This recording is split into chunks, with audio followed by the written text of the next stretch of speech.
चलिए जरा निकालिए चिकित्सा स्थान 17वां अध्याय सूत्र क्रमांक 45।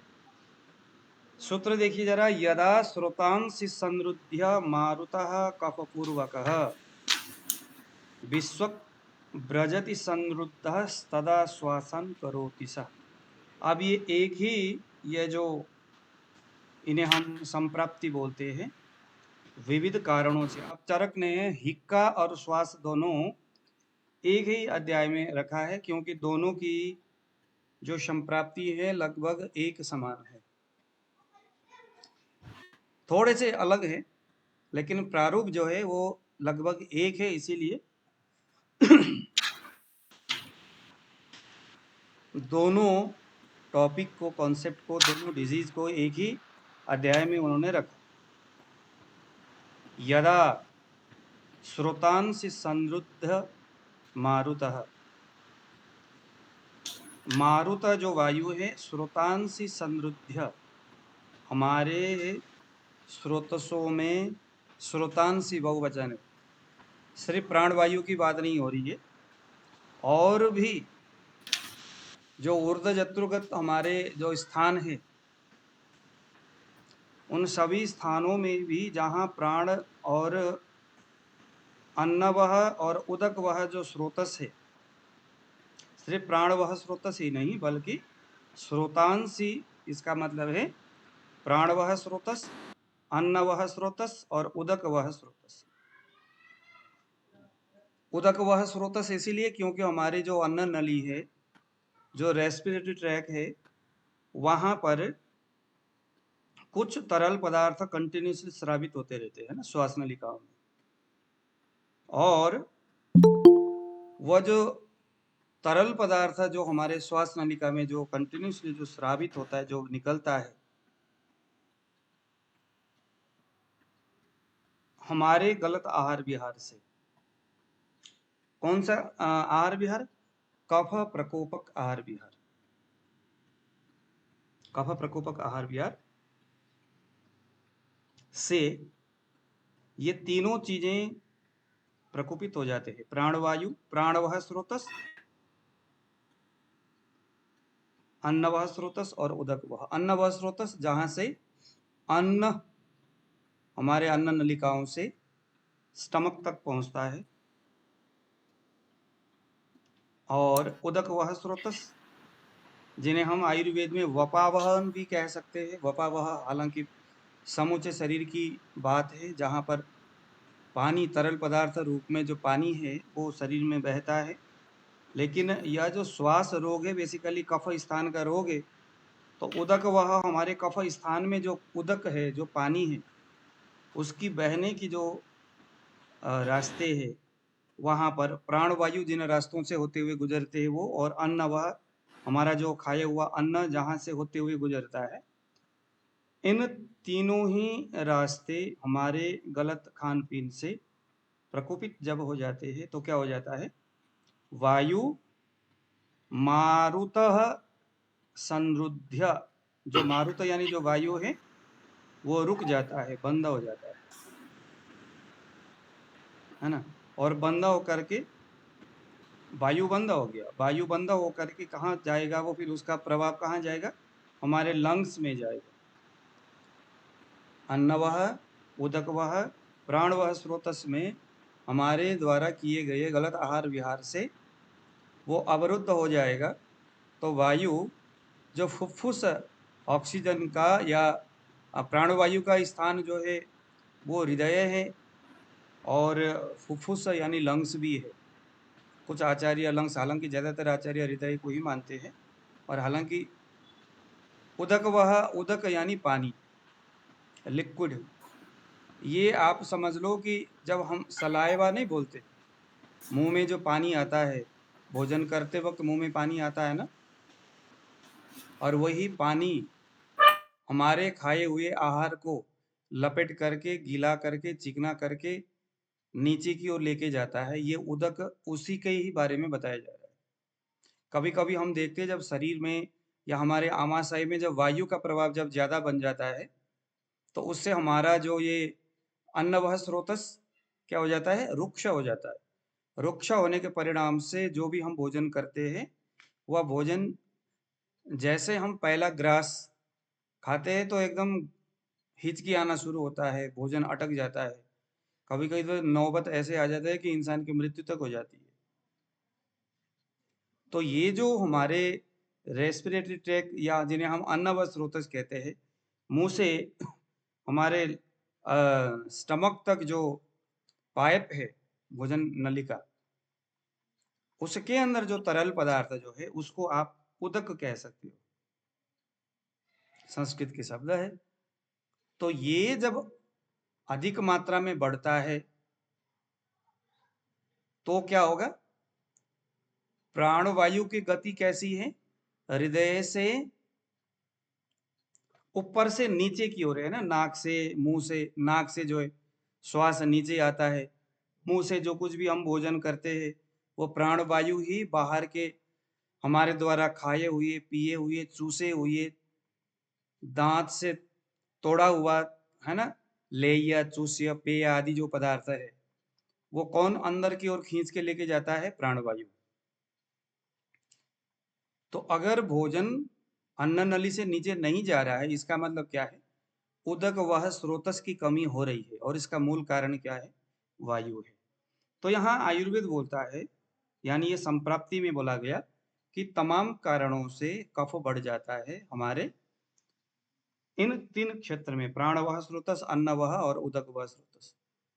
और हमारा जो प्राण ऊपर की ओर जो आ रहा है, क्योंकि ऊपर आएगा हृदय, हृदय से जो हिचकी होता है वो ऊपर की ओर आ रहा है। बेसिकली हिचकी में भी वही होता है, जो भी चीज हम खा रहे हैं या हमारे लंग्स में, हमारे रेस्पिरेटरी ट्रैक में कफ का मात्रा जब ज्यादा बढ़ जाता है तो प्राणवायु अवरुद्ध हो जाता है और लंग्स में जाकर के वो उसके चारों ओर फैलना शुरू हो जाता है। फिर वायु जब अत्यधिक मात्रा में फैलता है, बड़ा होता है, बढ़ जाता है, तो फिर क्योंकि गति करने वाला तो वायु ही है, दे मारता है धक्का। धक्का मारने से उसको खांसी भी हो सकती है, हिचकी भी आ सकता है और श्वास भी हो सकता है। ये तीनों का रूट बनने की तैयारियां, संप्राप्ति लगभग एक समान है। ठीक है। तो जब वायु जब धक्का मारता है तो धक्का मारने से क्या है? कफ सही तरीका से, आसानी से, शीघ्रता से जब बाहर नहीं निकलता है, तो जैसे जैसे कफ बाहर नहीं निकल पाता, जैसे हमारे गले में या हमारे लंग्स में कहीं पर भी जब बलगम जब ज्यादा बढ़ जाता है तो वायु बहुत ज्यादा परेशान होता है। फिर वायु क्या चाहता है? इस कफ को कैसे भी करके यहाँ से बाहर की ओर धक्का मारो। तो वायु जो है बार बार अधिक मात्रा में उस बलगम को धक्का मारने की प्रक्रिया में जाता है।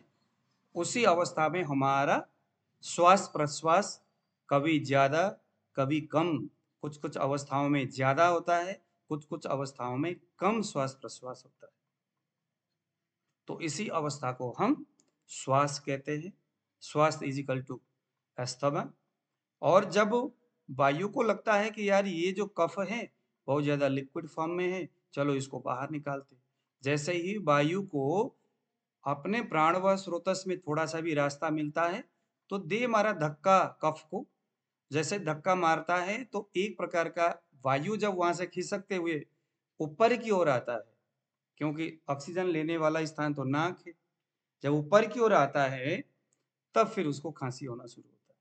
यानी वो आवाज जो है वो प्राण वायु के इस प्रकार के जो एक्टिविटीज वो करता है, अंदर कफ के परमाणुओं को धक्का मारना, उसको तितर बितर करना, यही प्रक्रिया से खांसी होती है और इसी प्रक्रिया से हिचकी होता है। तो हिचकी होना, खांसी होना, श्वास होना, इन तीनों की रूट एक है, संप्राप्ति तीनों की एक ही है। ठीक है। अब यहाँ पर हालांकि वेबसाइट के माध्यम से भी हम इसको समझने का प्रयास करेंगे। अब जो ये श्वास है, श्वास होने के पीछे का दो तीन कारण आयुर्वेद ने बताया है। सबसे पहला कारण तो सामान्य जो कारण है कि हम जो कुछ भी खा रहे पी रहे उससे हमारा प्राण वह स्रोतस, अन्न वह स्रोतस, उदक वह स्रोतस अवरुद्ध हो जाता है और वायु स्वतंत्र रूप से उसको बाहर निकालने का या उसको मैनेज करने का प्रयास करता है, तो ये हिच की, श्वास और कास, ये तीनों चीज होता है। ये सामान्य प्रक्रिया है, ये स्वतंत्र प्रक्रिया है, ये शरीर की जो कार्यात्मक जो व्यवस्थाएं हैं उसके तहत ये हो रहा है। दूसरा जो है परतंत्र स्वरूप में जिन्हें हम कह सकते हैं, इसको हम कहते हैं हृदयातिपात, जिन्हें कंजेस्टिव हार्ट फेलियर बोलते हैं।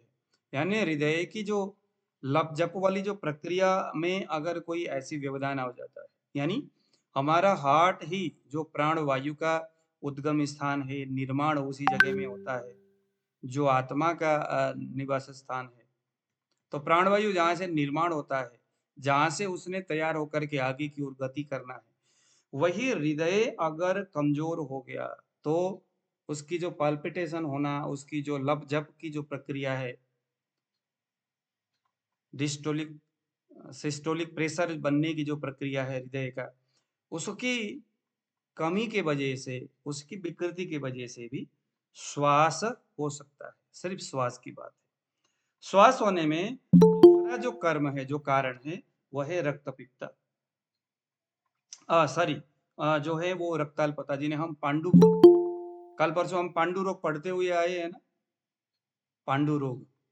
तो पांडु रोग में भी, क्योंकि पांडु में जो है रक्त कम होता है, रक्त का जो प्रभाव है, हीमोग्लोबिन कहूँ या जो भी कहूँ, वो कमजोर पड़ जाता है।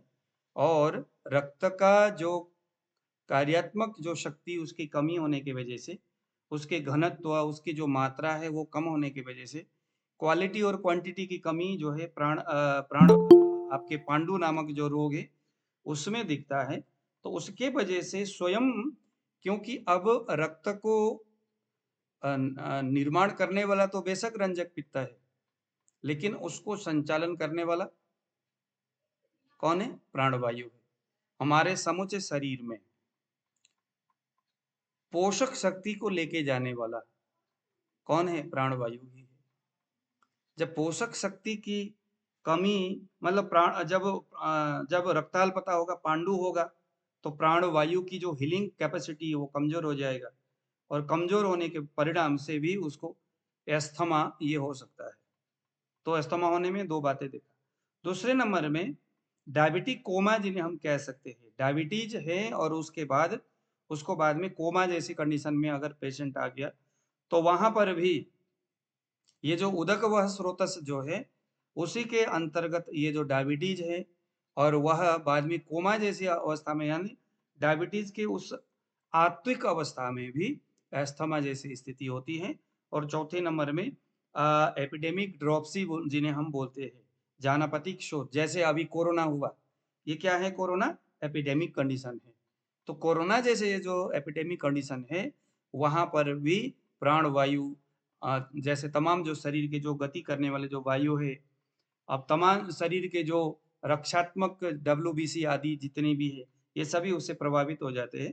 तो परिणाम से वहां पर भी श्वास की प्रक्रिया, देखो यहाँ पर, अब आप लोग कहते हैं या बहुत सारे लोग कहते हैं भैया एपिडेमिक जो कोरोना है, कोरोना के विषय में आयुर्वेद ने कुछ लिखा ही नहीं है, कुछ बताया ही नहीं है, ऐसे हम बोलते हैं या लोग बोलते हैं। स्पष्ट रूप से यहाँ पर बताया जा रहा है, जानापतिक शोथ बोलते हैं इसको हम, एपिडेमिक ड्रॉपसी, जानापतिक शोथ बोलते हैं।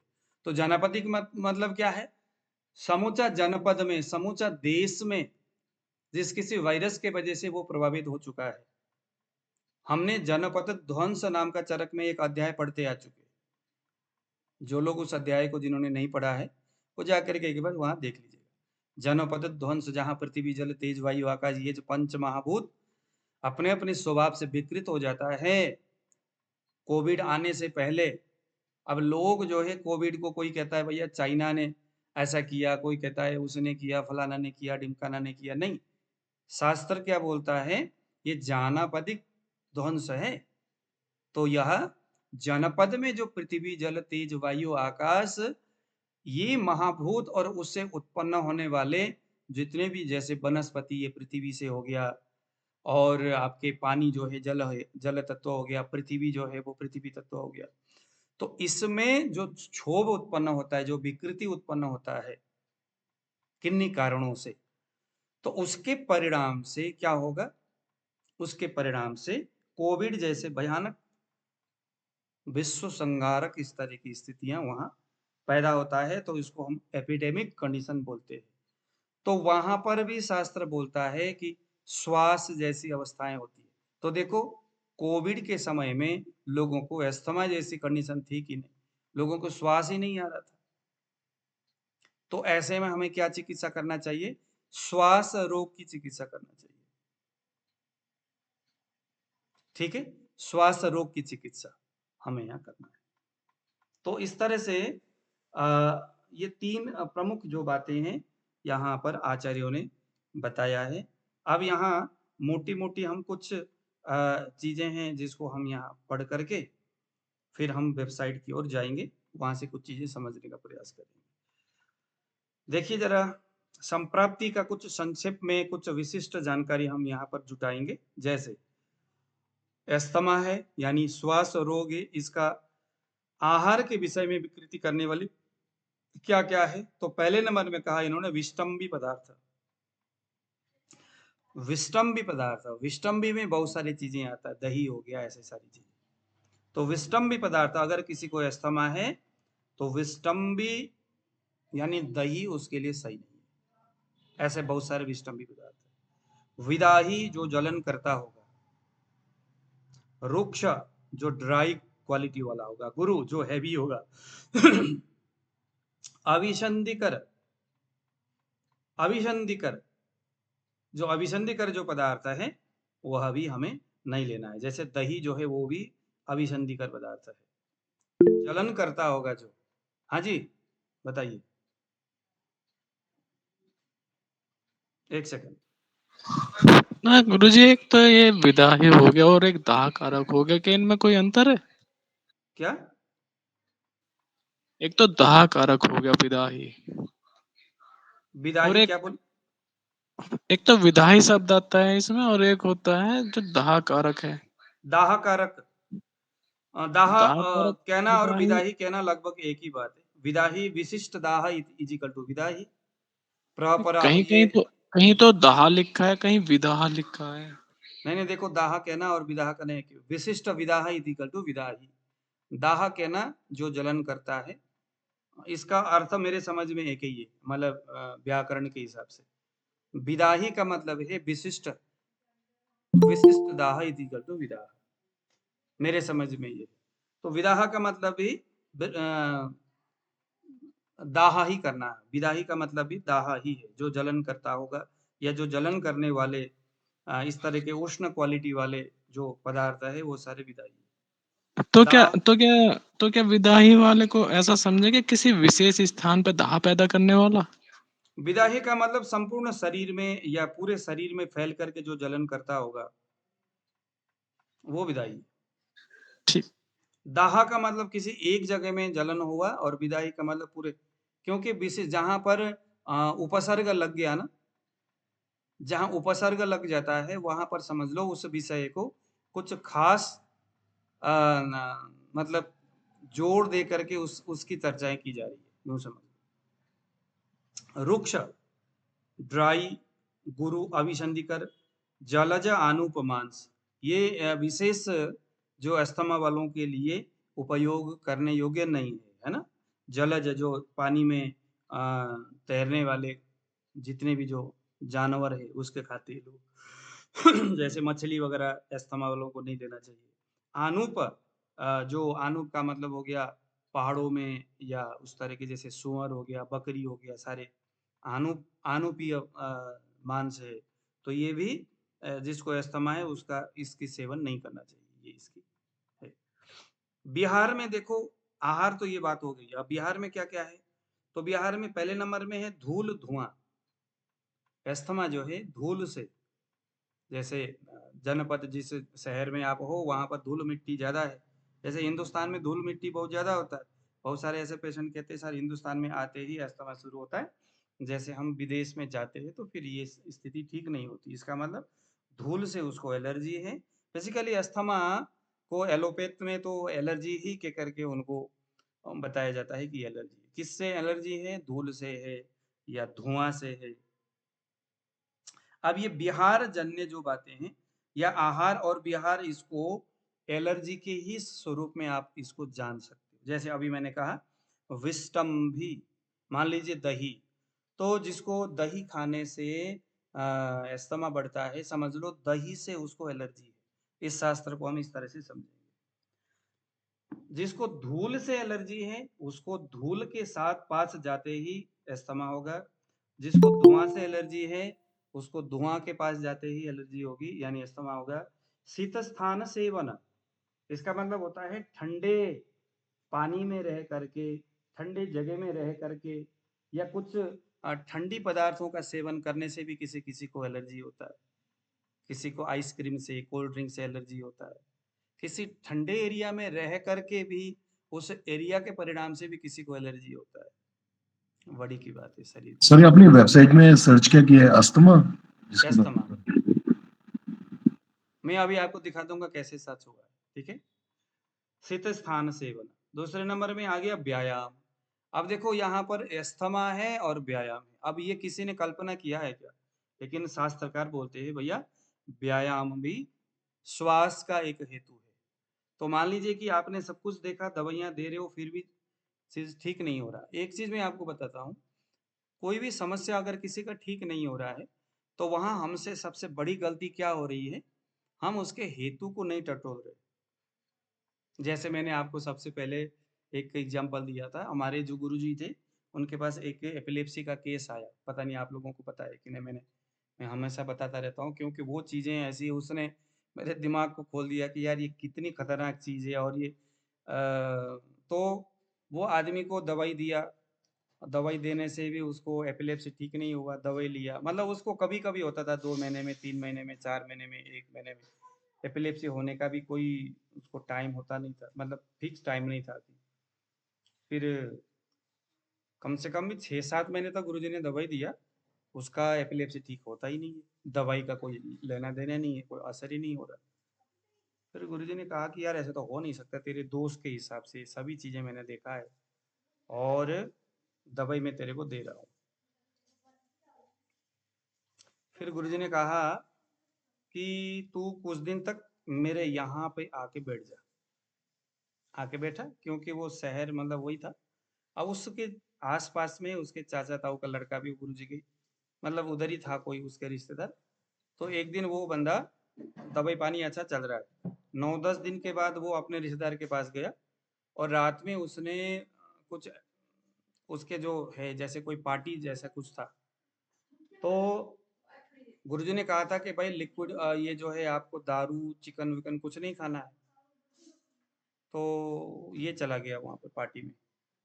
अब पार्टी में कहानी क्या बनी, उसके जो कोठी है, कोठी के बाहर उन्होंने गार्डन सा बनाया हुआ था उसके जो रिलेटिव के घर में। और गार्डन में रात में बाहर डीजे वगैरह कुछ, मतलब साउंड बॉक्स कुछ बजा के वो लोग पार्टी कर रहे।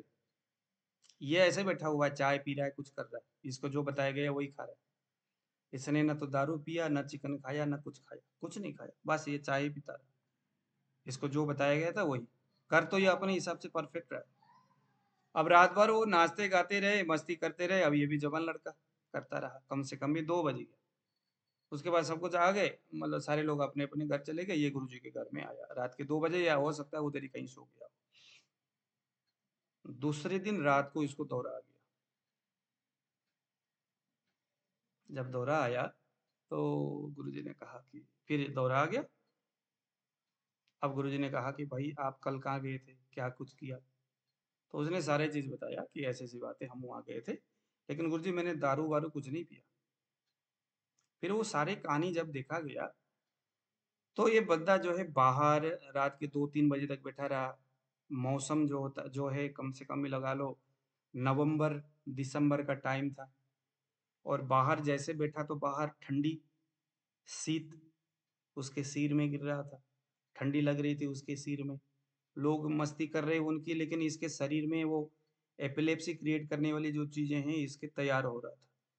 शीत दुष्ट प्रतिसाय का जो हेतु है, गुरुजी ने पकड़ लिया। इसका क्या है? दुष्ट प्रतिसाय। अब वहीं से एक ये जो सूत्र निकला भैया, आपको जो है प्रतिश्याय है जो अस्थमा की ओर, यानी प्राणवायु को ये दिक्कत कर रहा है जो मस्तिष्क में। फिर गुरुजी ने कहा कि भैया ये चीज़ों से आपने बचना, किससे? ठंडे पानी से, ठंडे एरिया से, रात में बाहर नहीं निकलना, अगर निकलना है तो हेलमेट, वैसे तो निकलना ही नहीं है तो हेलमेट लगाना, कुछ ऐसी चीज़ें करना। अब उसको गुरुजी ने सारा ही कहानी उसको बता दिया कि भाई ये करो, और दुष्ट प्रतिशय के संदर्भ में उसको शोर्ण प्राशन ऐसे ऐसे कुछ कुछ उसको दे दिया, 64 प्रहर पिपली, मतलब कुछ ऐसी चीजें दे दिया दोषों के हिसाब से। उसके बाद उस बंदे को कभी भी दौरा नहीं आया। उसने कम से कम 1 साल तक शायद कंटिन्यूसली मेडिसिन लिया। गुरुजी चले गए, वो बंदा आज भी मेरे टच में है, वो मुझे गुरु शिष्य मानता है, उसने हमारे गुरुजी को गुरु ही माना था। तो ये उसकी कहानी है, तो वो मुझे भाई बोलता है, गुरु शिष्य। तो वो जो आदमी है उसको कभी भी दौरा नहीं आया, क्योंकि उस हेतु से वो बाहर चला गया। तो अब ये जो चीजें हैं ना, इस चीज से हमें क्या सीख मिलती है? सीख ये मिलती है कि कोई भी पेशेंट को, कोई भी डॉक्टर अपने आप को तुर्रम खान नहीं समझ सकता। एलोपैथ वाले भी इस बात को मानते हैं और आयुर्वेद भी इस बात को मानना चाहिए कि कोई भी डॉक्टर डिजीज को मैनेजमेंट करने के लिए होते हैं, डिजीज ठीक करने के लिए नहीं होता। क्या? डिजीज को मैनेजमेंट करना हमारा काम है। वैद्य का, डॉक्टर का काम क्या है? डिजीज मैनेजमेंट करना, हेतु को देखना है, अवस्थाओं को देखना है, संप्राप्ति को तय करना है, और उसके बाद उसको बताना है कि भाई ये चीजें आपको ये दिक्कत कर रहा है, ये इसके संपर्क में ना जाओ, ये चीजें ना करो, और ये मेडिसिन खाओ, आपको कभी दिक्कत नहीं होगी। उस चीज को करोगे तो दिक्कत हो जाएगा। इसको बोलते हैं डिजीज मैनेजमेंट। अब दिक्कत किसी भी वैद्य के लिए ये है कि जो वैद्य पेशेंट को, जैसे पेशेंट आया, पूछा क्या दिक्कत है, और आपने प्रिस्क्राइब कर दिया, आपने कोई ज्यादा सोचा ही नहीं, हेतु के बारे में आपने परीक्षण ही नहीं किया। तो ये जो चीजें हैं वो अंधेरे में पत्थर मारने जैसा है। मैं तो अभी भी कहता हूँ, शास्त्र भी बोलता है, अगर हम शास्त्र को विधि पूर्वक पढ़ते हैं तो ये डेफिनेटली यही बात है कि अंधेरे में पत्थर मारने। आजकल ज्यादातर जो डॉक्टर है, क्योंकि टाइम किसी के पास नहीं है और ना ही कोई देना चाहता है, तो निश्चित तौर पर पत्थर मारने जैसी बात है। कोई ठीक हो जाते हैं, कोई ठीक नहीं होते, जो नहीं होते वो बेचारे भटकते, वो कभी आपके पास, कभी हमारे पास, कभी उसके पास, कभी उसके पास। फिर बाद में वही पेशेंट बोलेगा भैया आयुर्वेद भी बेकार है, होम्योपैथ भी बेकार है, एलोपैथ भी बेकार है, दुनिया में मेडिकल जैसा कोई चीज है नहीं। फिर वो घुट घुट के रहता है बेचारा। फिर वो सोचता है कि भैया आप तो ऐसा करते हैं कि हम खुद ही कुछ ना कुछ दवाइयाँ करेंगे। फिर ऐसे लोग हमारे इस क्लास में, आयुष की क्लास में आते हैं। फिर हम उसको बोलते हैं कि भैया ऐसा है कि हर पेशेंट को भी आयुर्वेद पढ़ना चाहिए। क्यों? क्योंकि आयुर्वेद पढ़ने से पेशेंट को पता चलता है कि आयुर्वेद क्या है, रोग क्या है, क्यों होता है, और हमें सतर्क कहाँ रहना है, क्या सोचना है, मैनेजमेंट, डिजीज मैनेजमेंट कैसे करनी है। जीवन भर घुट घुट के रहने से तो अच्छा है कि कम से कम 4-5 महीने लगा करके आयुर्वेद पढ़ लो। ठीक है, तो ये है। तो यहाँ पर देखो व्यायाम, ये एक महत्वपूर्ण बात है कि व्यायाम का मतलब सिर्फ जिम में जाना, मसल्स को बढ़ाना, रनिंग करना ही व्यायाम नहीं है। अत्यधिक मात्रा में काम करना यह भी व्यायाम के अंतर्गत आता है। कोई आदमी दिन भर काम करता रहता है, वह भी व्यायाम के ही अंतर्गत आता है। तो अगर किसी को अस्थमा है और दिन भर मेहनत करता है, दिन भर काम करता है, भागा दौड़ी करता रहता है, तो वह भी उसके लिए व्यायाम है। और वो व्यायाम उस स्वरूप में भी उसको अस्थमा अंदर ही अंदर तैयार करता रहता है। वो कभी ठीक नहीं होता, मेडिसिन तो वो खाता रहता है। ठीक ना होने के पीछे वो आराम नहीं करता, व्यायाम काम कुछ ना कुछ करता रहता है। तो हमें ये जो आहार और विहार हर रोग के संदर्भ में समझ में आना चाहिए। तीसरे नंबर में है अपतर्पण। अपतर्पण किसी रोग के वजह से कमजोर हो गया है या किन्हीं चीजों के कारण से अपतर्पण हो रहा है, शरीर में कमजोरी आ रही है, तो यह भी ये आपका श्वास रोग का एक बहुत बड़ा कारण है। अपतर्पण में क्या हो जाता है, शरीर में वायु बढ़ता है। अपतर्पण से, व्यायाम से भी शरीर में वायु बढ़ता है ना। धूल और धुआंसित स्थान सेवन, इससे कफ बढ़ता है। व्यायाम, अपतर्पण, और तीसरे नंबर में आ गया साहस। जो राज्यक्षमा में साहस बताया है वो साहस यहाँ पर भी आ गया। अब ये साहस जो राज्यक्षमा में विश्वास की बातें बताया है, तो यहाँ पर भी देखो साहस, साहस का मतलब आपके शक्ति और सामर्थ्य से ज्यादा बल लगा करके कुछ करते हो, कुछ भी करना। एक आदमी के पास एनर्जी है ना, वो दिन भर बोलने का काम कर रहा है। एक आदमी के पास शरीर में कोई जान है नहीं, डॉक्टर ने कह दिया कोई बात नहीं, अब आप काम में जा सकते हो। बेचारा दिन भर जाएगा काम में, दिन भर खड़ा रहेगा, जैसे महल में जो जाते काम करने के लिए दिन भर लगे रहते बेचारा, ये खड़े खड़े लोगों को कुछ दिखाना करना, दौड़ भाग। तो इससे क्या होगा? व्यायाम होगा। इससे क्या हो जाएगा? साहस ही तो है ये। अभी अभी जैसे कि किसी किसी का किसी का लगा लो कि टाइफाइड हो गया है, किसी को बुखार आ गया है, सेल डाउन हो गया है, और आप फिर भी अपने उस तरह के काम में आप जा रहे हो, कहीं काम ना छूट जाए। अरे भैया काम छूटे ना छूटे, इधर आपका शरीर छूट जाएगा। क्योंकि कमजोर अवस्था में अपतर्पण और साहस के काम और व्यायाम के काम, ये तीनों चीजें करने से और ज्यादा वायु बढ़ेगा, और ये आपके अस्थमा का कारण हो सकता है। तो अब देखो जरा संप्राप्ति क्या है। कफ वात वर्धक आहार विहार से, जो ऊपर हमने बात किया, उससे कफ और वात प्रकोपित होगा, और इससे वायु प्रतिलोम अवस्था में चले जाएगा।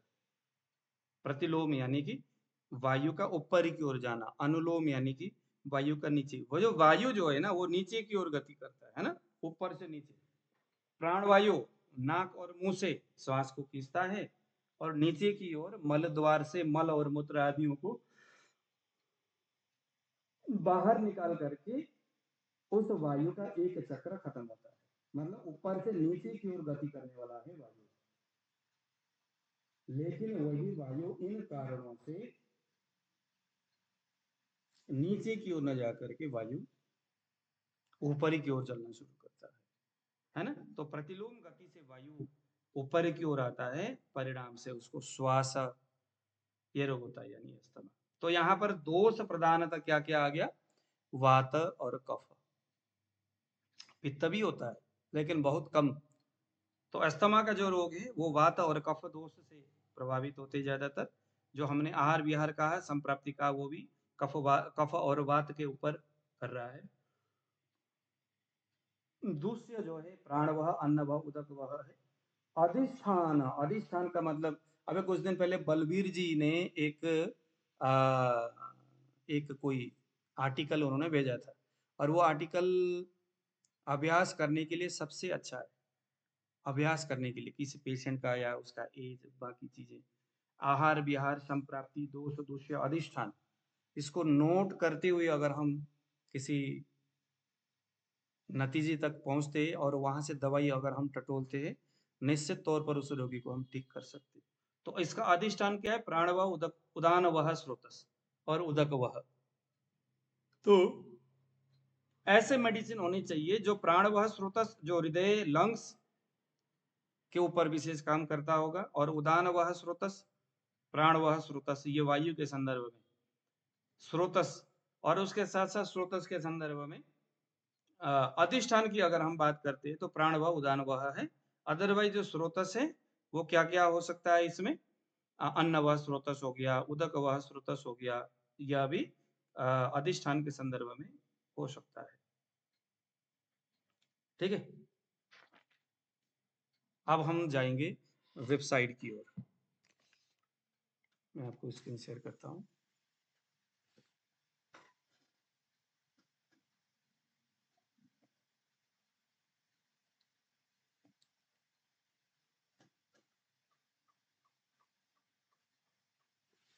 स्टार्ट से ही इसको हम देखेंगे, ठीक है ना। जैसे मैंने यहाँ पर लिखा ASTHMA, एस्थमा लिखा। अब देखो यहाँ पर एस्थमा किन किन अवस्थाओं में आ सकता है। एक तो देखो हमने जो पढ़े थे ना, वातज बवासीर पढ़े थे कि नहीं हमने? अर्श, अर्श रोग में हमने पढ़े थे कि नहीं? अर्श रोग में पढ़े थे कि नहीं? अब ये वेबसाइट आपको वो जो हमने आयुर्वेद पढ़े थे उसको ये बताएगा। वातज बवासीर में एस्थमा की बातें लिखी गई है। तो एस्थमा अगर पेशेंट को है तो हमें पूछना होगा कि भैया आपको बवासीर है। इस वेबसाइट को देख करके आपने इसी तरह से करना है। वेबसाइट में आपने एस्थमा लिखना है, उसको क्या दिक्कत है? एस्थमा है। अब हमें देखना है कि इसके एस्थमा क्यों हो रहा है, और वो भी जैसे मान लीजिए इसने वेबसाइट ने बताया उसको पाइल्स यानी अर्शा, अर्शा है क्या? अगर है तो वातज अर्शम में अस्थमा बताया है, तो वहां पर स्टिफनेस बताया है, कॉन्स्टिपेशन बताया, पेट में गैस, अंडकोश में, पेट के निचले हिस्से में, हृदय में स्टिफनेस होना, ये सारे कहाँ आ गया? चक्कर आना, कान से आवाज आना, मंदाग्नि, ये आपके डिसकलरेशन होना, जांग पीठ पेट के किनारों में तथा मूत्राशय में दर्द होना, ये क्या है? बातज अर्श है। और उसके साथ साथ उसको आज एस्थमा हो रहा है। तो देखो ये क्या है? वातज अर्श बिगड़ने के बाद एस्थमा उसको हो रहा है। तो सिर्फ एस्थमा की चिकित्सा करने से कोई बात नहीं बनना, यहाँ पर आपको अर्श रोग की भी चिकित्सा करने पड़ेंगे। दोनों की चिकित्सा मतलब आप यूं समझ लो, आपने वातज अर्श की चिकित्सा करनी है, उसकी चिकित्सा करते ही अस्थमा भी ठीक हो जाएगा, पहले नंबर में। दूसरे नंबर में सिर्फ वातज अर्श की चिकित्सा करने से अभी नहीं होगा, क्योंकि ये विकृत स्वरूप से अस्थमा हुआ है, तो यहाँ पर आपको अस्थमा के लिए भी अलग से सोचना होगा। दूसरे नंबर में अस्थमा कहाँ आया है? हमने शायद ये अभी हमने पढ़ा नहीं है आई थिंक। पेशाब संबंधित जो रोग है, किडनी के खराब होने तथा उसके कारण पेशाब न आने से उदावर्त होकर के श्वास अस्थमा होता है। अब ये वेबसाइट आपको कितना काम करके देगा, आप लोग अभी इसका इस्तेमाल नहीं करते हो इसीलिए। अब ये देखो ना, ये कितना काम करेगा। अब इतना अगर आप कहोगे यार इतना हेडा कौन लेगा, इतना दिमाग खराब कौन करेगा, पेशेंट आ गया चल दवाई पकड़ा दो, छुट्टी कर दो, अगर ये सोच है तब तो ये वेबसाइट आपके किसी मतलब का नहीं है। अगर आप चाहते हो यार मुझे ना पेशेंट के जड़ में जाकर के चीजें देखनी है, तो देखो दूसरे नंबर किडनी के खराब होने के कारण होने तथा उसके कारण पेशाब न आने से उदावर्त यानी मूत्र उदावर्त भी उस व्यक्ति को अस्थमा की ओर लेके जाता है। अब दूसरे नंबर में आ गया ज्वर, विषम ज्वर, जिसको हम कहते हैं लंबे समय तक बुखार से ग्रसित होने के कुछ समय के बाद उस इनमें से कुछ रोग आप में हो सकता है। यदि है तो उसको क्लिक करें। जैसे यहाँ पर श्वास रोग है, श्वास रोग, ये श्वास रोग का संबंध विषम ज्वर में भी आया है। श्वास रोग का संबंध देखो व्रण में भी आया है। किसी को अल्सर है, एब्सेस है, तो असाध्य अवस्था में अगर विद्रदी है तो वहां पर भी श्वास आया है। तो देखो श्वास कहाँ कहाँ आ रहा है, ये देखो चरक ने वहां पर 3 चीजें बताया, लेकिन चरक ने उस अध्याय में उस संदर्भ में उसने 3 चीज बताया, हृदय रोग हो गया, और आपका प्रमेय हो गया, और आपका पांडु हो गया, 3 चीज वहां बताया। लेकिन ये वेबसाइट आपको पूरे चरक, अष्टांग हृदयम, बाकी जो है चीजों के आधार पर ये बता रहा है। विद्रदी असा विद्रदी है, उसको कहीं अल्सर हो गया, एब्सेस है, और वो असाध्य अवस्था में पहुंच गया, तो भी उसको इस्तेमाल। कभी कभी क्या होता है, उसको विद्रदी है, और ये समझने वाली बात है, लेकिन ये वेबसाइट आपके सामने रख देगा। आपके पास एक पेशेंट आया, उसको आज अस्थमा है, आज से 10 साल पहले, 5 साल पहले उसको विद्रदी था, या कहीं एब्सेस था, कहीं उसको मतलब व्रण था, और वो व्रण को उसने कुछ एलोपैथिक दवाइयां खा करके या कुछ इंजेक्शन लगा करके उसको उसने मतलब दबा दिया, यूं कहूँ, क्योंकि पंचकर्म और उस तरह की चीजें किए बगैर तो कोई डिजीज कभी ठीक होना नहीं है, तो उसने दबा दिया। लेकिन उसकी संप्राप्ति तो जस का तस है, संप्राप्ति वो आहार विहार भी वैसे ही कर रहा है, गड़बड़ियां ही कर रहा है, वो तो जस का तस है, उसको तो आपने उसने टच नहीं किया, इंजेक्शन लगा के दवाइयां खा करके उसने ऐसा काम किया। तो बाद में जाकर के वो एक लक्षण को छोड़ करके संचयम च प्रकोपम च प्रसरम स्थान संश्रयम व्यक्ति वेदम च यो वेत्ति दोषाणाम स भवेत् विशत्, ऐसे सूत्र के आधार पर वही चीजें फिर कहीं और जगह जाकर के स्थान संश्रय करके प्राण व श्रोतस में जाकर के वही दोष कफ को बढ़ाता है और वहां अस्थमा होता है। और उसका चिकित्सा किसकी करनी है? व्रण रोग की चिकित्सा करनी है। अब ये चिकित्सा गंभीर है। दूसरे नंबर में अष्टोदर, उदर रोग जो अष्टोदर है, एब्डोमिनल स्वेलिंग जिन्हें हम कहते हैं। अब यहाँ पर भी श्वास रोग जो अस्थमा है, आप जाकर के देख लो अष्टोदर। वेबसाइट तो अपने एंड से आपको दिखाएगा डेफिनेटली, आपने इसको नोट करना है।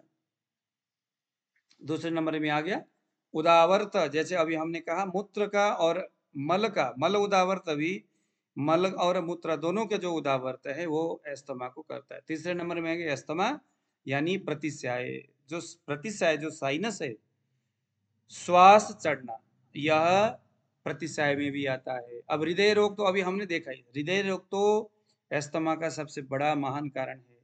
देखो क्या लिखा है वहां पर हृदय रोग में, दिन भर काम से आवश्यकता से ज्यादा थकान का अनुभव होता है और यदि यह दिन पर दिन बढ़ता जाता है, अस्थमा की तरह श्वास चढ़ता है, शाम को पैर टखनों में सूजन दिखाई देता है, काम करते हुए हृदय में भारीपन लगता है, पेशाब कम आता है, ये कफज हृदय रोग है। तो देख लो कफज हृदय रोग में अस्थमा आया है। अब ये भी आप वेबसाइट आपके सामने बता रहा है, कार्डियोवैस्कुलर डिजीज, कफज हृदय रोग जिन्हें हम कहेंगे, कफज हृदय रोग है तो अस्थमा है। तो अस्थमा है, कफज हृदय रोग है, आपने देखा वेबसाइट ने बताया, आपने वेबसाइट के आधार पर उससे आपने चीजें पूछा तो क्या हो गया, हाँ भैया उसको हार्ट से रिलेटेड प्रॉब्लम तो है, दिन भर काम से आवश्यकता से ज्यादा थकान का अनुभव होना, थोड़े बहुत काम किया ज्यादा थकान हो रहा है, और अस्थमा जो है हर रोज थोड़े थोड़े करके बढ़ता ही जा रहा है। शाम को पैर और टखनों में सूजन होना, विशेष करके शाम को होना, रोज जैसे ही सूर्यास्त के सामने आया, सूर्यास्त हुआ, वैसे ही पैर के टखनों में स्वेलिंग होना शुरू हो जाना, ये क्या है? हृदय रोग है। और साथ में उसको अस्थमा भी हो रहा है। तो चिकित्सा किसकी करनी है? अस्थमा के करोगे या हृदय रोग की करोगे? तो चिकित्सा भैया हृदय रोग की ही करनी है। कौन सा हृदय रोग का करना है? कफज हृदय रोग का। दूसरे नंबर में वात रक्त, वात रक्त में भी, जो वात रक्त है उसमें भी अस्थमा बताया गया है।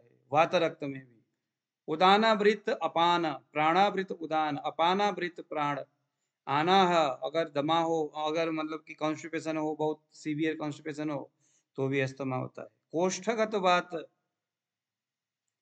वोमिटिंग टेंडेंसी यानी छर्दी, ये भी सारे श्वसन कर्कटक सन्निपातिक निमोनिया जिन्हें हम कहते हैं, निमोनिया में भी अस्थमा, राजयक्ष्मा में भी अस्थमा, रक्तपित्त में तो पांडु देखो अभी हमने पहले पढ़ाई है, पांडु, पांडु में भी है। तो ये वो डिजीज है जिसको हम अस्थमा में लेंगे, ठीक है।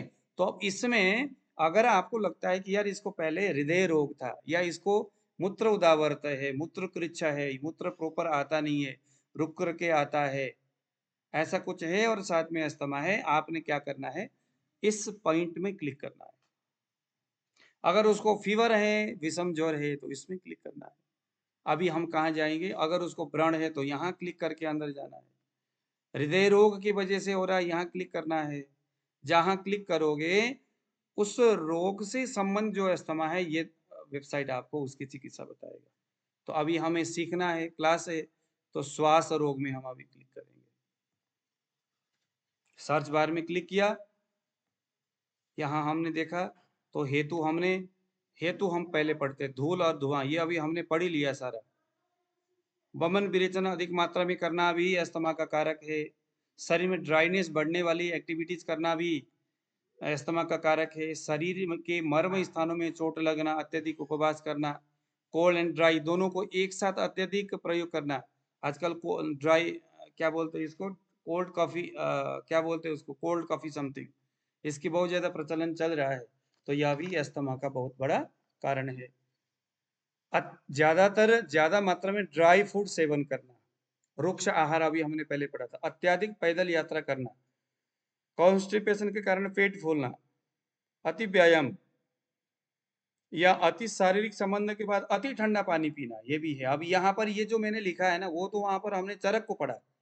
यहाँ पर तो अष्टांग हृदयम, सुश्रुत संहिता, चरक संहिता, जितने भी, और जो नए नए आयुर्वेदा डॉक्टर भी कुछ न कुछ रियलाइज करते हैं, कुछ न कुछ चीजें वो निकालते हैं।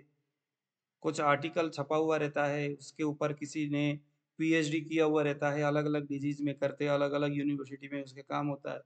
तो वो भी यथा जानकारी जैसे हमें मिलती है उसको भी मैं वेबसाइट में डाल देता हूँ, ताकि आप लोगों को इसका बेनिफिट मिले। धूम्रपान का अधिक सेवन करना, धूल अथवा प्रदूषित धुआं श्वास मार्ग में प्रविष्ट होना, ये सारे इसका हेतु है। पूर्व रूप देखो जरा, हृदय और छाती में पीड़ा होना, हृदय में पीड़ा हो रहा है, छाती में पीड़ा हो रहा है, दर्द हो रहा है, या कुछ अजीब सा ही लग रहा है, तो ये श्वास की पूर्व रूप अवस्था है। पार्श्वशूल, पसलियों और हृदय में दर्द होना, पार्श्वशूल पसलियों में दर्द होना, ये श्वास का पूर्व रूप हो सकता है। आत्मान, पेट के कारण पेट का फूलना, गैस के कारण पेट का फूलना, ये आत्मान बोलते हैं। आत्मान किसको बोलते हैं? गैस के कारण पेट फूलना। और अनाह किसको बोलते हैं? कब्ज के कारण पेट का फूलना। ये दोनों में देखो इस वेबसाइट में आपको स्पष्ट हो रहा है। अनाह शब्द आया है, अनाह का मतलब है कॉन्स्टिपेशन के कारण पेट फूलना, और आत्मान जहां लिखा है वो गैस के कारण से पेट का फूलना। ये दोनों ही अस्थमा का पूर्व रूप अवस्था है। जीवा स्वाद रहित होना, टेस्टलेट जीव, और माथे में सुई के चुभने जैसी पीड़ा होना, आपके फोरहेड में छोटे छोटे चुभने जैसे दर्द होना, ये सारे क्या है? अस्थमा का पूर्व रूप अवस्था है। अब यहाँ पर बहुत सारे श्वास से संबंधित बातें हैं, कोई तमक श्वास है, अलग अलग श्वास है ना। ये जो सिम्टम्स है यहाँ पर, छिन्न श्वास हो गया, ऊर्ध्व श्वास है, क्षुद्र श्वास है, तो ये सारे के सारे जो चीजें हैं श्वास के अंतर्गत, पेट के निचले हिस्से में जलन होना। तो जो भी पेशेंट को इनमें से आपने पूछना है, अरे भाई आपको नींद की कमी है क्या, नींद कितना आता है? अरे सर बिल्कुल नहीं आती, यहाँ क्लिक कर दो। मुंह सूखता है क्या? हाँ जी, क्लिक करो। श्वास लेने और निकालने के क्रम में रोगी को कष्ट का अनुभव होती है और माथे में पसीना आता है, ये बहुत बड़ा सिम्टम्स है। श्वास लेने और निकालने में रोगी को लेटने से दम, यानी उसको दमा की तकलीफ बढ़ता है लेटने से, लेटने से। बैठने से आराम होता है, ये अलग अलग चीजें। आंखें बाहर की ओर निकलती हुई मां से खांसी होती है। रोगी को गर्म पानी, चाय, कॉफी पीने से थोड़ा आराम मालूम होता है। ये अलग अलग अवस्थाओं में ये सारे सिम्टम्स है। मतलब आपके लिए ना मैंने सारा व्यवस्थित करके रखा है, लेकिन आप लोग इसके इस्तेमाल नहीं करते, ये आपकी सोच या समझ या उसकी बात है।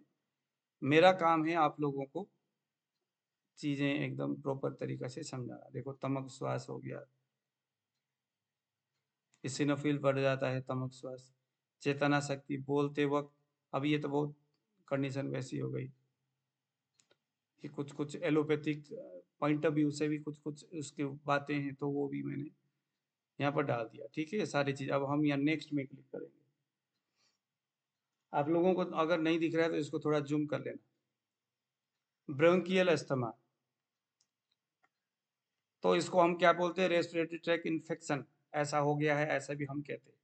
यहाँ बुखार और मूर्छा रहता है। तो यदि ये जो है ये तमक श्वास का सिम्टम्स है। यदि तमक श्वास के लक्षणों के साथ में इस लक्षण को दिखाई देता है तो यह प्रतमक श्वास का लक्षण हो सकता है। इसमें पित्त का अनुबंध रहता है, इसमें पित्त सामक व्यवस्था। ब्रोंकियल अस्थमा, रेस्पिरेटरी ट्रैक में इन्फेक्शन होता रहता है, बार बार बुखार आता है, मूर्छित होता है शरीर। तो ये सारे के सारे देखिए जरा, कोई कफोवात प्रदान, छिन्न श्वास असाध्य, ये जो जैसा सिम्टम्स है, आंखों से आंसू आना, है ना, छिन्न श्वास जिन्हें पेट के निचले हिस्से में जलन होना, ये कफवात प्रदान छिन्न श्वास हो गया। ये सारे चीजें हैं। अब यहाँ पर कुछ कुछ दवाइयाँ बताया हुआ है इसमें, है ना। इसको तो आप लोग वेबसाइट से सारे ये पढ़ सकते हो, अभी मैं आपके टाइम को ज्यादा। तमक श्वास उदावर्त रजकर्ण अजीर्ण तथा वेगावधारण से उत्पन्न हो तो संतमक होने का संभावना रहता है। तो ये सारी चीजें यहाँ लिखा हुआ है, आप जाकर के वेबसाइट में इसको क्लिक करें और करके उसको आप पढ़ सकते हो। ठीक है ना, ये सारा रूट मैंने बताया। ये जब आवश्यकता हो तो आप वहां पर उसको देख सकते हो। योग में हरड़, काला तिल और भिलावा, अब ये तीनों ही गर्म है, तो ये कफज श्वास में आप इसको प्रयोग करेंगे। अमृत संजीवनी, अब ये कफ पित्त वात सभी में काम करता है, ज्यादातर पित्त के ऊपर इसका असर है।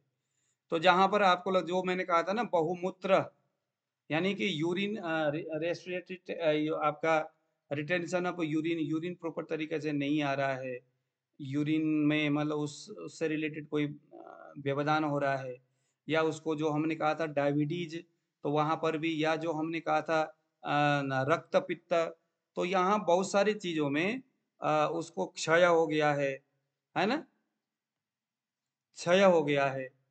तो ऐसे तमाम, या किसी किसी के गले में, वो रेस्पिरेटरी ट्रैक में अगर पानी का कुछ है ना, उदक वाह स्रोतस की विकृति जो हमने कहा था, तो उसके वजह से कोई इस तरह की गुल्म जैसा बना हुआ है, तो भी ये जो अमृत संजीवनी का अगर हम प्रयोग करते हैं, अमृत संजीवनी, गिलोय, खस, नीम की छाल, अड़ूसा, गोखरू, बनमूंग, सेमल की मूसली, शतावरी, अलग अलग एक एक से लेकर जौकुड़ी, इसको आप पढ़ लीजिएगा, और इसको कूट करके इसका काढ़ा बनाना है, और इस तरह से बाकी ऊपर से प्रक्षेप द्रव्य जो है डाल करके इसको आपने, ये दवाई आपने तैयार करना है, घी जैसा ये तैयार होगा। तो ये जो दवाई है इसको आपने प्रयोग करना है, ठीक है। तो ये भी, अगर आपको लगता है कि मूत्र उदावर्त की वजह से अस्थमा हो रहा है, या रक्त पित्त, मतलब बहुत सारे अवस्थाओं में ये अमृत संजीवनी दवाई जो है वो काम करता है।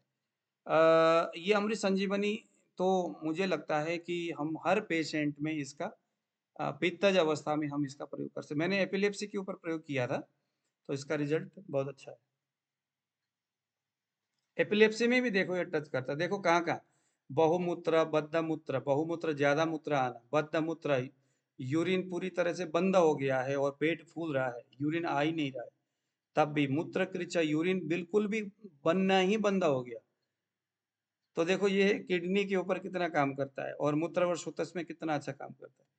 प्रवाही का बार बार डायरिया हो रहा है, मूत्राघात, यूरिन पूरा ही बंद हो गया है, प्रमेह, डायबिटीज, रक्त प्रदर में स्त्रियों के रक्त प्रदर हो, पथरी में, प्यास ज्यादा लगता है, हाथ पैरों में जलन, रक्त पित्त, वीर्यनाश, है ना, नपुंसकता, श्वास काश क्षय, क्षय यानी राज्यक्षमा जैसी अवस्थाएं, उन्माद, मिर्गी, बांझपन, जो स्त्री बच्चा नहीं दे पा रही है, बन नहीं रहा है, रक्त गुल्म जिनको हम एंडोमेट्रोसिस बोलते हैं, पक्षाघात, अववाहुक, अववाहुक का मतलब है फ्रोजन शोल्डर, प्रलाप, प्रलाप का मतलब है जैसे कोई आदमी को बहुत ज्यादा खतरनाक बुखार आ गया, और वहां पर वो बक बक करता रहता है ना, कुछ ना कुछ, "हाय, मर गया, ऐसा करता है, तो उसको प्रलाप बोलते हैं। तो वो प्रलाप में भी ये काम, क्रोध, बहुत ज्यादा गुस्सा आता है, बुद्धि भ्रंश, कंफ्यूज रहता है बंदा, व्रण, कहीं ना उसके व्रण हो रखा है शरीर में, घाव, ज्वर, बुखार आ रखा है, बुखार की उस अवस्था में है, अतिसार, मतलब इन सभी अवस्थाओं में ये दवाई आपको बहुत अच्छा काम करता है, चाहे कफ पित्त वात कोई भी हो, ये दवाई ने अपना असर दिखा नहीं दिखाना, इसको बना करके आप रख सकते हो। अब आ गया ये उत्तम पीयूष धारा, अमृत धारा बोलते हैं, अमृत धारा, लेकिन ये पीयूष धारा है। ये पीयूष धारा देखो कैसा है, अजवाइन, सत्त, पिपरमेंट, भीमसेनी कपूर, इनको मिलाकर के शीशे में डालना है, धूप में रख लेना, ये अर्क हो गया। बाद में यहाँ कबाब चीनी का सत्व, मूली का सत्व, लोहवान का सत्व, इलायची का तेल, सौंफ का तेल, दालचीनी का तेल, लौंग का तेल, इन सबको अच्छी तरह से मिला करके रख लीजिएगा। इसको बोलते हैं पीयूष धारा, या अमृत धारा नहीं, पीयूष धारा। इसको सूंघने के लिए हम पेशेंट को दे सकते हैं, थोड़ा सा पानी में डाल के, लेकिन ये अव्वल दर्जे का गर्म है, तो कफ वालों ये पित्त वालों को नहीं देना है, गर्म दवाई है, लेकिन कफ वालों का तो ये इतना बढ़िया काम करता है कि पूछो मत, जबरदस्त काम करता है, लेकिन पित्त भी नहीं देना है, ठीक है, चाहे अमृत धारा चाहे पीयूष धारा, ये कफ पित्त को नहीं देना है। अब आ गया योगराज गुग्गुल, योगराज गुग्गुल का भी अगर आप पढ़ते हो ना फलश्रुति, अब ये वेबसाइट आपको वो तमाम जो दवाइयों का नाम, उसके फलश्रुति भी ये आपको साथ साथ में बताते जाएगा, इसमें हमने और चीजें जोड़ना है। योगराज गुग्गुल कब देना है, वात कफज प्रधान रोग में, यह भी पित्त में नहीं देना है, वात कफज है, वात कफज श्वास है और वात कफज अवस्था है और क्षीण अवस्था में रोगी है, धातु क्षय हो गया है, तो महायोगराज गुगुल देना है। और कफ के आवरण है, प्रारंभिक अवस्था है, कफ का आवरण है वायु में, तो योगराज देना है। और बहुत पुराना है, धातु क्षीण हो गया है, कमजोरी बहुत ज्यादा है, तो महायोगराज गुगुल देना है। इतनी सी बात है। कहाँ कहाँ काम करेगा? पांडु, खांसी, राजयक्ष्मा, मंदाकिनी, प्रमेय, शोष, श्वास, अरुचि, अपस्मार, कामला, अर्श, सबको ये टच करता है। लेकिन वात कफज मैंने बताया कि कफावृत वात में प्रारंभिक अवस्था में देना है। निराम अवस्था हो गया, आम अवस्था है, कफावृत वात है, तो योगराज गुगुल प्रारंभ में, सिंपल सा। निराम अवस्था हो गया, धातु क्षीण हो रहा है, वात प्रधान व्याधि हो गया, अभी कफ का कोई आता पता नहीं है, तो महायोगराज गुगुल देना है दूध के साथ। अभी यहाँ पर कफ अवस्था में महायोगराज गुगुल आप महाराष्ट्रादि क्वाथ ऐसे दशमूल का संबंध भी देखो यहाँ पर शायद आएगा। देखो दशमूल भी श्वसन तंत्र, रेस्पिरेटरी ट्रैक में, एस्थमा, सांस में घरघराहट, सांस फूलना ऐसे अवस्था में दशमूलारिष्ट भी काम करता है। हालांकि ये बाजीकर अध्याय में बताया हुआ दवाई है वैसज्य रत्नावली में। देखो ये वेबसाइट आपको क्या क्या चीजें बता रहा है, एक झटके में जो चीजें। अब बुक कितने 10 बुक को सामने रखोगे, इससे तो अच्छा है कि रट करके सामने रखिए। अब इसमें से आप टटोलो कि आपने पेशेंट को कौन सा क्या देना है। ये वेबसाइट वही चला सकता है जो जिसने आयुर्वेद पढ़ा है, लेकिन जिसने आयुर्वेद एक बार पढ़ लिया छुट्टी। अब बुक देखो अच्छी बात है, लेकिन ये वेबसाइट आपको बहुत हेल्प करेगा। तो देखो वो जो ऊपर मैंने आपको बताया ना महायोगराज गुगुल, इसको आप दशमूल क्वाथ के साथ ले सकते हो, लेकिन कफावृत वात में योगराज गुगुल। मुक्ता प्रवाल पंचामृत, देखो मुक्ता प्रवाल पंचामृत का मैंने यहाँ पर संप्राप्ति लिख दिया। क्या नाम है? फलश्रुति जीर्ण ज्वर क्षय मियाद अथ राज यक्ष्मा कासादि लक्षणम युक्तम। योग रत्नाकर ज्वराधिकार में मुक्त प्रवाल पंचामृत की बात है। देखो अधिकार क्या है वो भी यहाँ पर आया है। क्या लिखा है? जीर्ण ज्वर, मुक्त प्रवाल पंचामृत कहाँ देना है? जीर्ण ज्वर अवस्था में देना है। ज्वर है बहुत पुराना हो गया, उसकी वजह से श्वास हो रहा है। क्षय है बहुत पुराना हो गया, श्वास हो रहा है। मियाद राजयक्ष्मा है, कास है, या ये हो सकता है कि उसका जीर्ण ज्वर जो है वो कास लक्षण के साथ दिख रहा है, राजयक्ष्मा के साथ दिख रहा है। तो योग रत्नाकर में लिखा हुआ है मुक्त प्रवाल पंचामृत, उसको दे दो। उसमें थोड़ा सा आधा रत्ती स्वर्ण भस्म भी और मिला दोगे, तब तो महाराज इसने तो एकदम बढ़िया काम कर देना। मुक्त प्रवाल पंचामृत सही विधि से बनाए हुआ अच्छे फार्मेसी का। कोई भी दवाई कहाँ लिखा गया है, कौन सा अधिकार, जैसे यहाँ मुक्त प्रबल पंचामृत ज्वराधिकार है, उसको पहले जोर था क्या? हाँ, जोर के बाद अभी उसको शरीर कमजोर हो रहा है क्या? जी। अस्थमा हो रहा है क्या? जी। मुक्त प्रबल पंचामृत थोड़ा स्वर्ण भस्म डाल दो, रोगी को दे दो। मुक्त प्रबल पंचामृत धातुओं की वृद्धि करेगा, संतर्पण करेगा, शरीर के अग्नि को मजबूत करेगा, धातु अग्नि को, चाहे धात्वाग्नि हो, चाहे देहाग्नि हो, चाहे जठराग्नि हो, मुक्त प्रबल पंचामृत सबको। अब आ गया हृदय रोग जन्य, जो अभी हमने पहले पढ़ा था ना, हृदय रोग जन्य, हृदय रोग के कारण से भी श्वास होता है। तो यहाँ पर क्या देना है? तो यहाँ पर मैंने देखो आपको कॉम्बिनेशन बना दिया। तमक श्वास जिन्हें अगर होगा, हृदय रोग जन्य श्वास, तीव्र श्वास वेग जिन्हें तमक श्वास बोलते, ये उसको ठीक करता है। क्या है? श्वास का चिंतामणि रस 650 mg, स्वर्ण सुशेखर 650 mg, मुक्ताभिष्टि 650 mg प्लस बड़ी इलायची के दाने 250 mg, पुष्कर मूल चूर्ण 250 mg, सबको मिला लो और ये एक टाइम का दवाई हो गया। इसको आपने शहद से हर 15-15 मिनट में लेना है। अब 15-15 क्योंकि मुहर मुहर बार बार जो चाटना है, ये प्राण व स्रोत की विकृति में होता है। एक चीज ध्यान देना, प्राण व स्रोत से संबंधित कोई विकृति है तो दवाई मुहर मुहर देना है, आपने बार बार देना है। अपान से संबंधित विकृति है तो भोजन से पहले देना है, उदान से संबंधित विकृति है भोजन के बाद में, समान संबंधी विकृति है भोजन के बीच में, प्राण संबंधी विकृति है तो मुहर मुहर बार बार उसको चाटना है। तो चाटने के लिए क्या देना है? लेकिन ये कॉम्बिनेशन आपने कब देना है? जब हृदय रोग जन्य श्वास हो, तमक श्वास हो, लेकिन हृदय रोग से सब जुड़ा हुआ हो, तब देना है, और अदरवाइज नहीं देना। एक और दवाई जो मैंने बहुत सारे प्रयोग किया हुआ है और इसका रिजल्ट मैंने अच्छा है, मुल्तानी फार्मेसी का कूका सिरप। अभी ये सिर्फ ये बैंड हुआ नहीं हुआ मुझे मालूम नहीं है, लेकिन कोका सिरप की बड़ी चर्चा है। ये श्वास में अच्छा काम करता है। अब एक और ये बात है कि अगर उसको श्वास दूषी विष के कारण से हुआ है, उसका श्वास दूषी विष के कारण से हुआ है, शरीर में टॉक्सिन जहर आ गया किसी कारण से, उस जहर को निकाले बगैर तो श्वास ठीक नहीं होगा। तो उसके बाकी सिम्टोमेटिक ट्रीटमेंट भी करो, साथ में उसको दूसरी विधादी अगध भी दे दो। ये जो दूसरी विधादी अगध पित्त कफ सामक द्रव्य है, पित्त कफ दूसरी विधादी अगध, तो इसको आपने देना है। ठीक है, अवस्थानुसार अगर आपको लगता है टॉक्सिन ज्यादा है, शरीर के अंदर जहर फैल रहा है।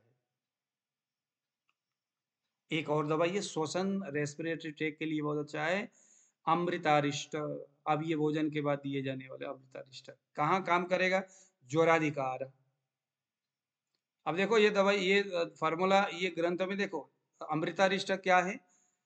रस जो है तिक्त है, कटु है, वीर्य कैसा है? उष्ण है, गुण क्या है? कफहर है, आम पाचक, आम वात, आमज वात कफनाशक, ये संक्रमण जैसे इन्फेक्शन जैसी अवस्थाओं में ठीक करता है।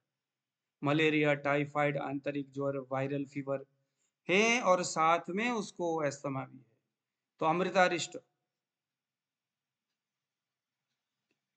बाजीकरण, उसकी बहुत ज्यादा कमजोरी आ रही है, शुक्र धातु की कमजोरी है, और उसके अस्थमा भी है, गरगराहट करके आवाज आता है, श्वास फूलता है।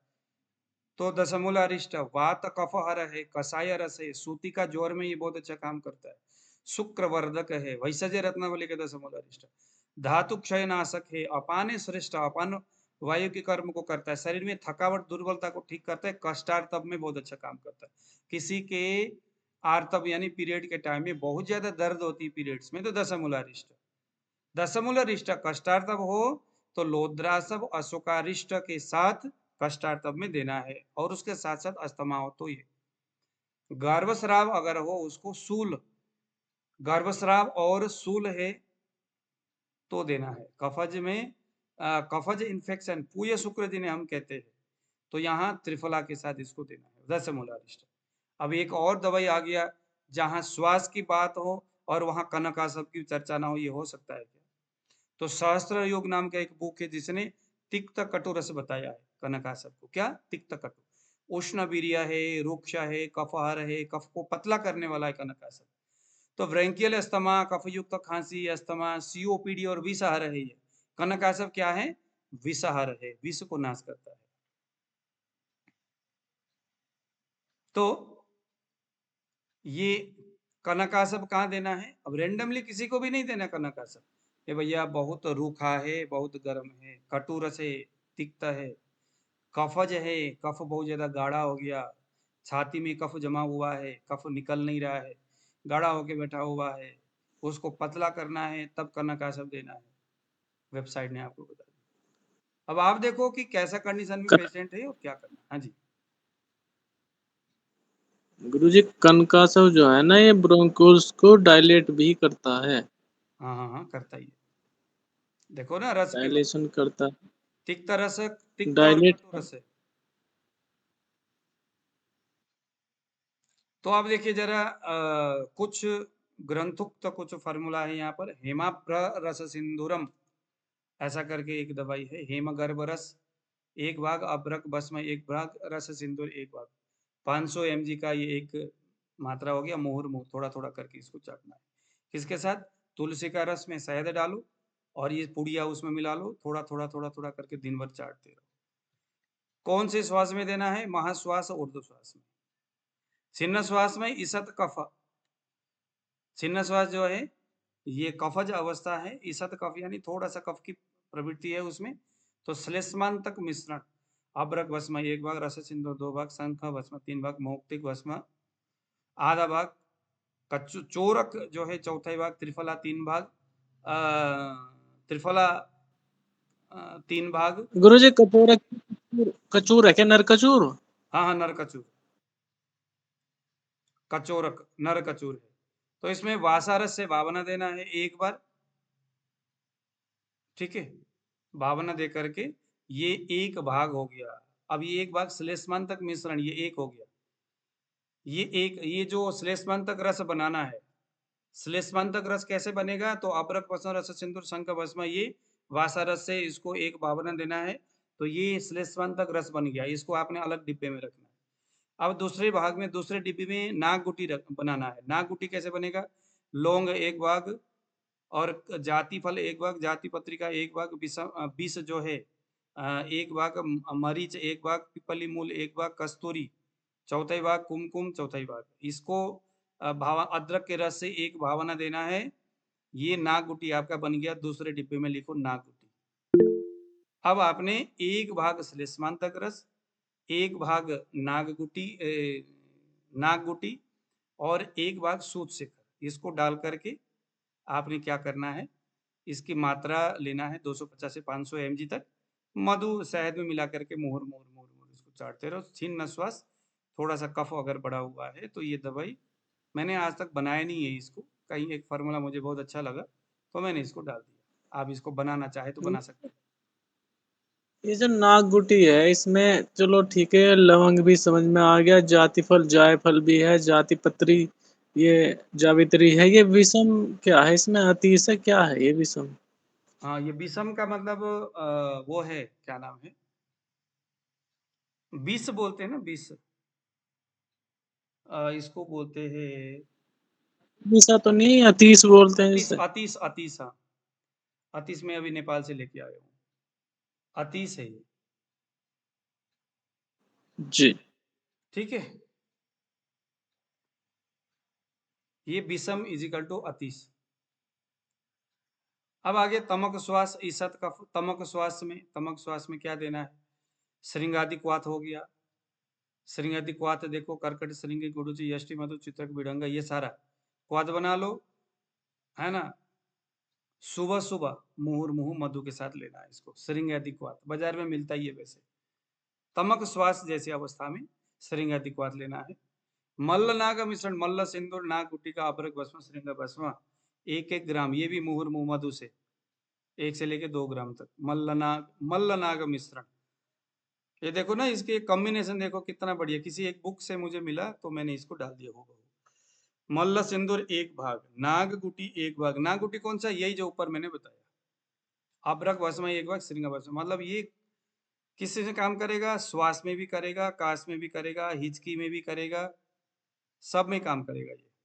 और हृदय रोग में भी काम करेगा, क्योंकि इन सब का संप्राप्ति लगभग एक ही है। और इसको, इसके साथ साथ दशमूलारिष्ट अधोभक्त, खाना खाने से के बाद या खाना खाने से के बाद, खाना खाने के बाद दशमूलारिष्ट दे दो। हरमल वसंत एक कॉम्बिनेशन है, हरमल चूर्ण 1 भाग, स्वर्ण मालिनी वसंत चौथाई भाग, मर्द ये, तो इसको चूर्ण बना लो। 250 से लेकर 375 mg तक इसको शहद के साथ ले लो। हरमल चूर्ण, स्वर्ण वसंत मालती, ये भी बहुत जबरदस्त है। ऐसा मैंने अभी तक इस्तेमाल नहीं किया, उसमें लिखा हुआ है, ये बहुत गुरु अच्छा। हाँ जी गुरुजी, मेरे मन में एक विचार आ रहा है, जो भी हम ये जी हम भैया, एक श्वास की रुको बात कर जाओ, रहे आपके विचार अभी हम नोट करके रख लो ना, आपके विचार हम सुनेंगे अभी थोड़ी देर में, रुको जरा। मैं पहले इसको खत्म हैं। करूं फिर आप मुझे बताना। बहु कफ, अगर अधिक मात्रा में कफ है और कफ बहुत ज्यादा गाढ़ा बना हुआ है तो रस सिंदूर 1 भाग, हर ताल 1 भाग, मनसिल 1 भाग, कस्तूरी, स्वर्ण भस्म चौथाई, ये सबको मिला करके 1 भाग लेना है। 20 लेना है 1 भाग, श्रृंग भस्म लेना है 8 भाग, प्रबल पंचमी लेना है 16 भाग। भावना द्रव्य तुलसी रस, स्वर्ण धतुर का पंचांग, अदरक का रस और कुमारी रस, इन सब से देखो ना कितना बढ़िया इसका कल्प है। देख रहे हो आप लोग? मतलब इसको देख के मजा आ जाता है कि अब ये कफ को क्यों ठीक नहीं करेगा। अगर बढ़िया क्वालिटी का आपने दवाई बना लिया तब तो महाराज ये तो जबरदस्त काम करेगा। तुलसी रस,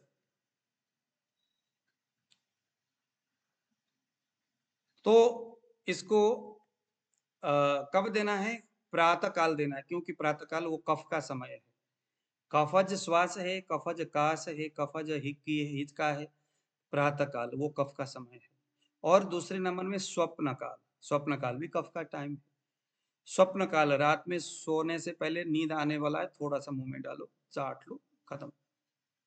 और मधु पिप्पली सिद्ध दूध उसको देना है, यानी कि वही वर्धमान क्रम में हम पिप्पली वर्धमान करते हैं, वही उसको देना है दिन में, और ये योग उसको देना है।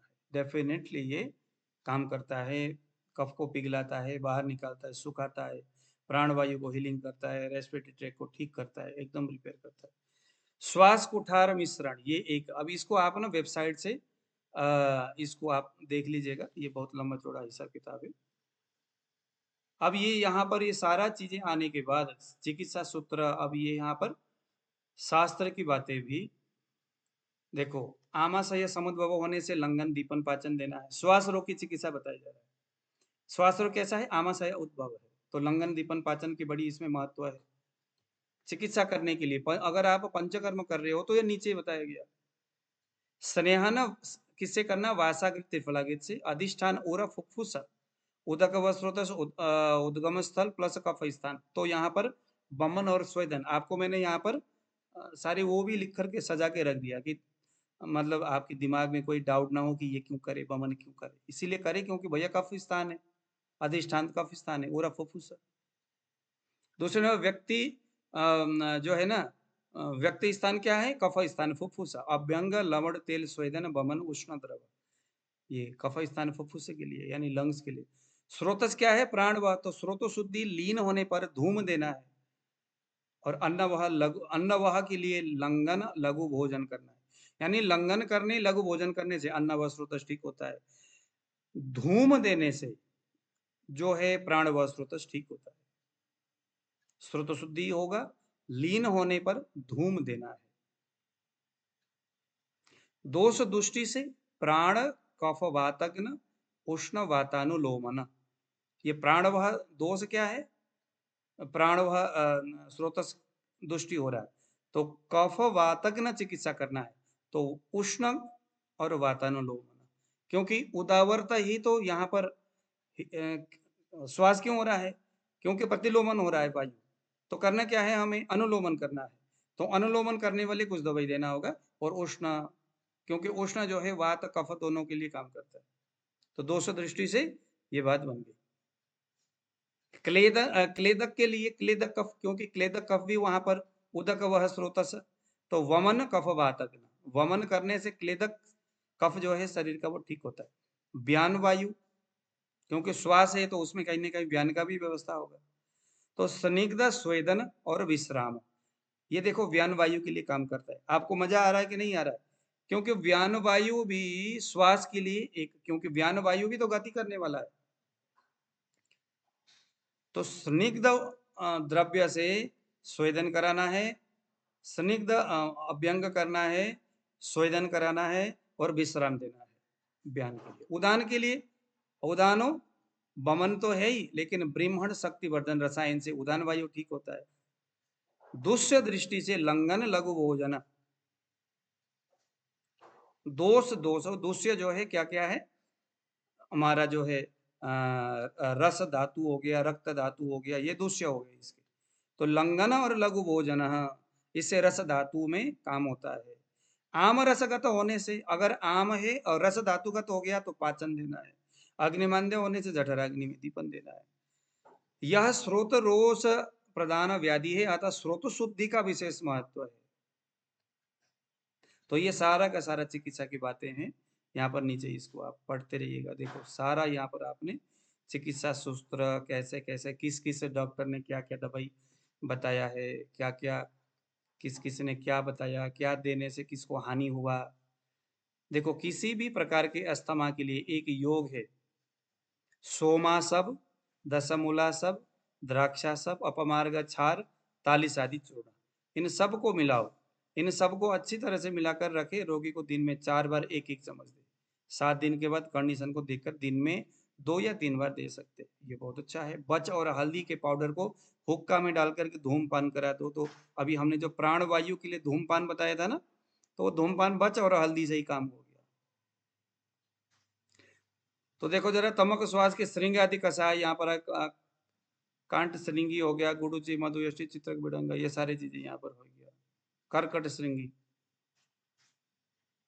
का श्वासनाशक ये योग देखो, लौंग, बहेड़ा, छोटी पीपली, शक्कर, तिगाल, काकड़ा, सिंह, अनार का सूखा छिलका, दालचीनी, ये सारा हो गया। सीतफलादि चूर्ण, अदरक भस्म, प्रवाल भस्म लो, ये सारा हो गया। बस आपका काम क्या है, आयुर्वेद पढ़ना है और दोष जैसा रोगी की कंडीशन है उसके हिसाब से यहाँ से कोई भी योग निकाल लो। देखो कितने सारे सज्जीकार, 3 भाग वासागन। अब ये तो इतना अच्छा है कि पूछो मत। मल्ल सिंदूर 1 भाग, प्रवाल पिष्टि 2 भाग, भंगा भस्म 3 भाग, गंधक जारी, ताम्र भस्म। मतलब क्या बताऊं मैं आपको, ये बहुत सारे अच्छे अच्छे योग है। सबको मिश्रित करके खड़ तदंतर मूल्य ठीक क्वा तामूल रस वासा। मतलब ये क्या बताऊं आपको, ये सारे के सारे तमक श्वास में प्रातः साहिब 1-1 गोली मिश्री और पानी के साथ। अब इन दवाइयों को कैसे देना है ये भी यहाँ पर लिख दिया गया। मतलब बहुत बढ़िया ये सारा चीज कॉम्बिनेशन बना करके ये रख दिया गया है। बस इसका आप इंजॉय करिए, पेशेंट को सामने हो, उसकी अवस्था देखिए और कितना वो खर्चा कर सकता है उसके हिसाब से आप ये दवाइयाँ आप दे दो, डेफिनेटली पेशेंट ने ठीक होगा। एक और कॉम्बिनेशन है श्वास का चिंतामण शास्त्रपति अवरक शीघ्रु गुड़ुची सत्व रिंगड़ी व्यवसादी चूर्ण कफ केतु रस सबको मिला करके रोगी को दे दो, अस्थमा की छुट्टी हो जाएगी। ठीक है, तो ये बात है हमारी भैया। तो आज का क्लास हमारा यही खत्म होता है। किसी ने कोई क्वेश्चन करना है तो बताइए। हाँ जी, आप लोग सो गए या हो अभी? गुरुजी अब मेरा ये फटाफट वेबसाइट दिखाकर बताने का मकसद ये है कि जो बातें उसको दिखा दिया, अब वेबसाइट के अंदर जाओ, नोट करो, उसको आप पेशेंट के हिसाब से करो। वेबसाइट से कोई नोट करने की जरूरत ही नहीं है, वेबसाइट में ऑलरेडी चीजें आपको मिल जाएगा।